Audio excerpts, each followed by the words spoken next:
वाशिम जिल्ह्यातील कामरगावमध्ये नागरिकांच्या आरोग्याशी सुरू असलेला खेळ अखेर उघडकीस आलाय, तो सिटी न्यूजच्या धडाकेबाज वृत्तामुळे।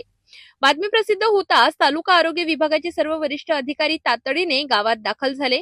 अधिकाऱ्यांनी गावातील प्रत्येक बोरवेल, सार्वजनिक विहीर आणि पाणी पुरवठा केंद्रांची प्रत्यक्ष पाहणी केली। मात्र या पाहणीत धक्कादायक वास्तव समोर आलंय। विहिरींच्या परिसरात प्रचंड अस्वच्छता, साचलेले सांडपाणी, दुर्गंधीचे साम्राज्य आणि अस्वच्छतेचा पूर्ण अभाव यामुळे ग्रामपंचायतीच्या कारभारावर अधिकाऱ्यांनी तीव्र नाराजी व्यक्त केली आहे। भाऊराव भिवरकर, आरोग्य पर्यवेक्षक, पंचायत समिती कारंजा। तर काल सिटी न्यूज मध्ये प्रसारित झालेल्या बातमीच्या अनुषंगाने आज कामरगाव येथे पाणी स्वच्छतेबाबत पाहणी करण्यासाठी आलो असता घोडे यांच्या घराजवळची विहीर आणि गांजरे यांच्या घराच्या समोरचं बोर आणि तसंच देशमुख यांच्या घरासमोर जी टाकी आहे या ठिकाणाचं पाहणी करण्यात आली। त्या ठिकाणाच्या पाहणी केल्यानंतर आरोग्य कर्मचाऱ्यांना पाणी नमुने तपासणीसाठी पाठवण्याच्या सूचना देण्यात आल्या आणि तसंच आरोग्य कर्मचाऱ्यांना आजूबाजूच्या सर्व गावांचं घरांमध्ये सर्वेक्षण करून कोणत्या आजाराचे रुग्ण आहेत का हे शोधण्यासाठी सांगण्यात आलं। तसंच ग्रामपंचायतला या टाकीच्या आजूबाजूचे परिसर स्वच्छ करण्याच्या सूचना देण्यात येईल।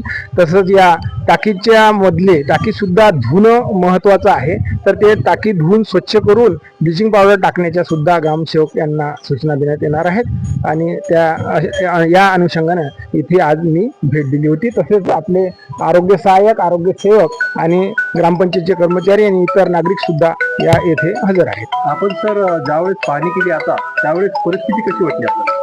नाही, अस्वच्छ आहे थोडं, तर ते स्वच्छता करण्यासाठी मी ग्रामसेवक यांना सूचना देतोच, सांगतोच त्यांना आणि ते ताबडतोबच करून टाकतील।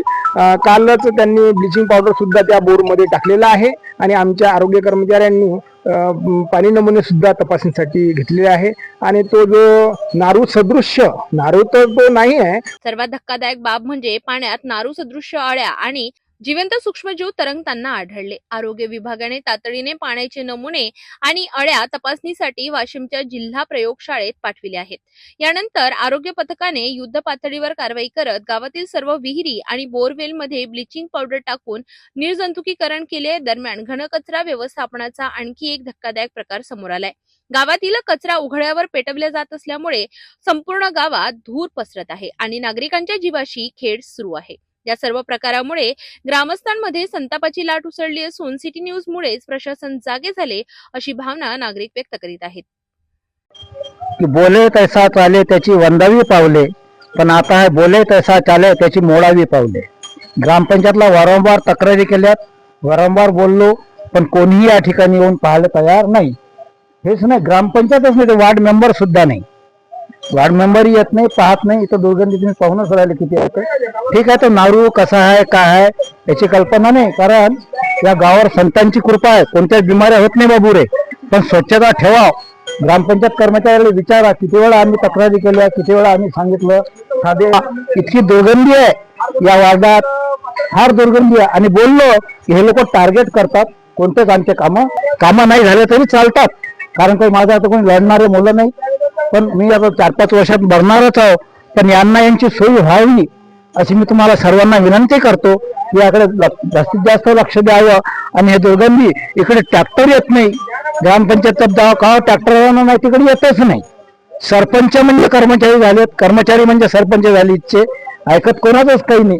बोललो की मग हे लोक विरोध करतात। मी माफी मागतो, शिंगाडे माफी मागतो, टार्गेट मला करू नको, कारण मी सर्वांसाठी बोलतो, बोलणारे वाईट करतात, काहीच नाही। इथं जातात, येतात, हो पाठवून देऊ, हो पाठवून देऊ। आता तर मला वाटतं सरपंचच नाही गावात, काय रे वा आहे काय, हो। आणि